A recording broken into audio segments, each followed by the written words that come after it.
While compassion-focused therapy, or CFT, is concerned with psychoeducation and skills building, an essential aspect to it is the therapeutic relationship. It's so important for the CFT therapist to listen well and create a relationship where the person they're working with feels heard and understood and feels safe.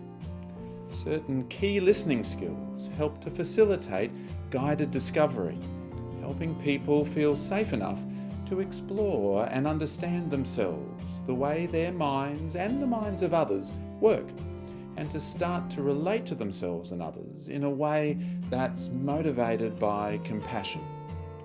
Guided discovery is at the heart of CFT. Hi, I'm Dr. Stan Steindl, and this is Compassion in a T-shirt, weekly videos about all things compassion and self-compassion and cultivating the compassionate mind. In this video, I thought we could discuss some of the finer points of the therapeutic relationship in CFT and the listening skills that can really help with that. First, bringing it back to the body. This is often the first step in compassion meditations and practices, and the CFT therapist also starts with the nonverbals, maintaining a body posture that is upright yet relaxed, attentive yet calm, proximal yet comfortably positioned. And the CFT therapist is aware of their face and facial expression, practicing warm friendliness or empathic concern, playfulness or sorrow.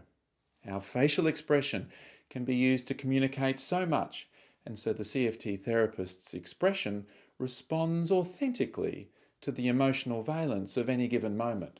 Voice tone is very important too. Even the subtlest changes in voice tone can communicate so much. The CFT therapist might slow and soften their voice tone to create a feeling of safeness, calmness, or groundedness. Or they might match the tone of the person they're working with. For example, their enthusiasm, or conviction, or righteous anger, or tender sorrow. These don't need to be extreme changes in tone, but just subtle shifts that convey empathy and validation. Second, practicing the core skills of listening. Sometimes these skills might seem basic, but actually they're not so basic. The CFT therapist makes a concerted effort to listen well through open questions, simple and complex reflections, elaborations and clarifications, and summaries, all with a tilt towards guided discovery.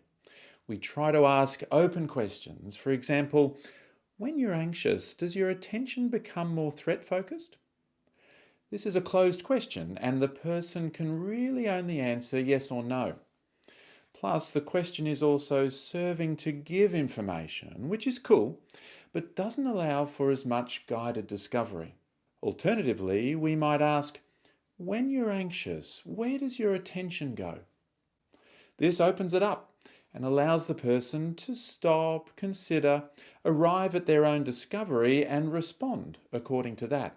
Now, let's say the person responds to the open question with, well, I just keep looking around, sussing people out, checking to make sure no one is looking at me the wrong way. Oh, and making sure I know the best way out, just in case. So much richer. Plus, this is where reflections come in.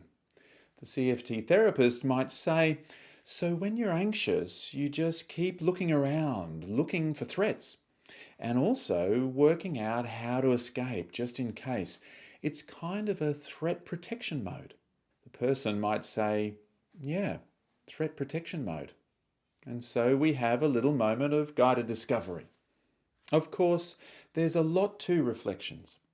The CFT therapist might use simple reflections, just repeating or slightly rewording what the person has said, keeping the conversation going. Or we might use more complex reflections, reflecting the feeling or the meaning behind or around what the person is saying.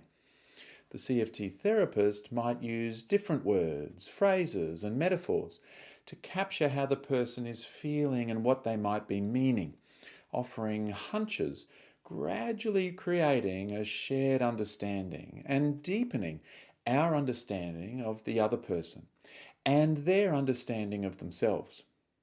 And then third, we bring the non-verbals and the core listening skills together to embark on Socratic dialogues, particular types of conversations that help people explore themselves and their experiences, and their feelings, thoughts, behaviours and motives, as well as arriving at insights about who they are and how they came to be. Socratic dialogues really are a powerful tool for guided discovery. The CFT therapist asks a series of carefully selected questions and then uses reflective listening, exploring and elaborating, and eventually arriving at greater awareness and understanding, and perhaps even a changed perspective.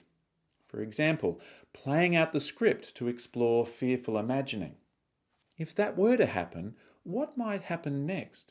And what might happen after that? Vertical arrowing to explore meaning. If that were true, what would that mean to you or mean about you?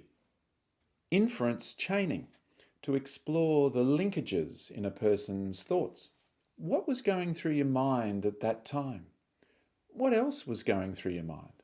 And remember, the CFT therapist asks these open questions and then reflects, validates, clarifies, and summarises in between, all with a gentle curiosity, noticing how the person is viewing and giving meaning to their experiences. And fourth, mind mapping. This is really key. Being able to create a map of the mind, exploring with the person their experiences in terms of their feelings, thoughts, physical sensations, behaviours and behavioural urges, focus of attention, and importantly, the motives behind it all, especially evolved motives. The CFT therapist creates mind mapping diagrams, sometimes called spider diagrams, with the experience described in a central circle, and then each of these dimensions in their own circles orbiting around it. But for each dimension, we don't stop at just one response. For example, the therapist might explore motives by asking, "So what do you think was behind all of that?" The person might offer something. The therapist reflects and explores, and then says, "Anything else?" The result can be a mind map full of discoveries, all towards greater mind awareness. So, there you go, bringing it back to the body, practicing core skills of listening, embarking on Socratic dialogues, and mind mapping. All key aspects to the therapeutic relationship. The CFT therapist and the person they're working with, side by side, on a journey of discovery. It really is powerful stuff. I hope that's been helpful. Just a snapshot of the therapeutic relationship in CFT. Let me know what you think, and in the meantime, I wish you all the very best on your compassionate journey.